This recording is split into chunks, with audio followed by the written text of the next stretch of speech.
Look at the news across Canada. We'll kind of go from west to east.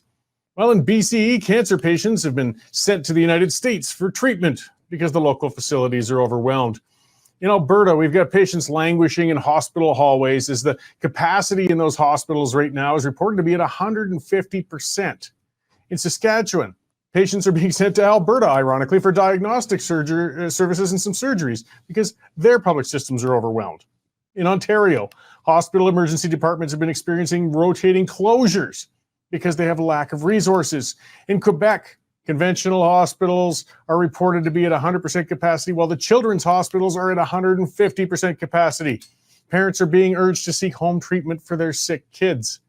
In Nova Scotia, the wait list for finding a regular family doctor has grown to 150,000 people.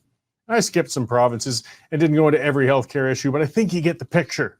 It's the same everywhere. The Fraser Institute recently released its annual report on healthcare waiting times, and the picture is bleak. The median wait time for treatment after having been referred to a specialist by a general practitioner in Canada has climbed to 27.7 weeks. And that's assuming the person managed to find a general practitioner in the first place. Hey, how many people are dying waiting to see a specialist right now? How many conditions end up becoming untreatable because people spent too much time waiting for diagnosis or treatment? Canada's healthcare system is failing in every jurisdiction and in every possible way across the country. I mean, there's modern facilities staffed by fantastic professionals in every province, but they just can't keep up with the demand. Waiting lists for every medical service imaginable. They're growing, and people are dying while they're waiting for that care. We got opposition parties in every province trying to score political points by blaming the party in power, but they're missing the mark.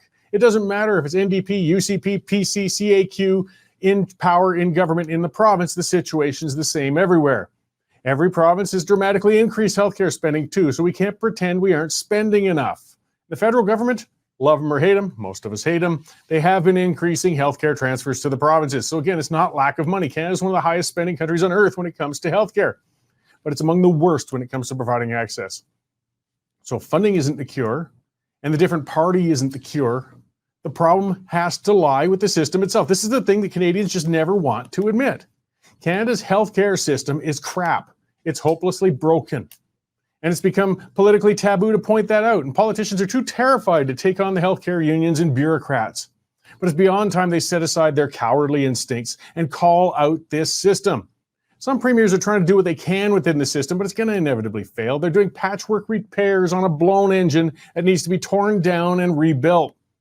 Danielle Smith in Alberta has taken on the local bureaucracy and decentralizing the administration of healthcare services. Her efforts will probably lead to some improvements and some better efficiency, but in the end, Canada's Health Act is going to overwhelm it, and the system's going to remain crap. We're in a monopoly situation, government monopoly. And whether it's private or government, it doesn't matter. The consumer always loses. And citizens, whether you like the term or not, are consumers of healthcare, and they're forced by law to deal with only one provider.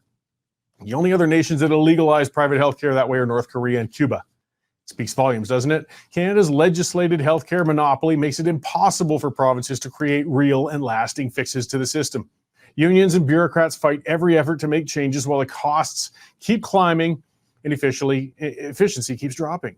The only way to change this intractable cycle is to scrap or at least seriously reform the Federal Health Act and bring some new options into healthcare. While Canadians constantly list healthcare as one of their top issues of concern, they've been trained to fear any changes to the system aside from injecting more funds. Unions, again, and activists decry any effort to improve the system as Americanization, and it's effective in frightening voters away from supporting change.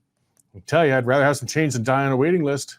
Canadians need to be educated. They need to realize there are dozens of universal healthcare systems in the world, and most of them are functioning better than ours. Universal, you still get covered.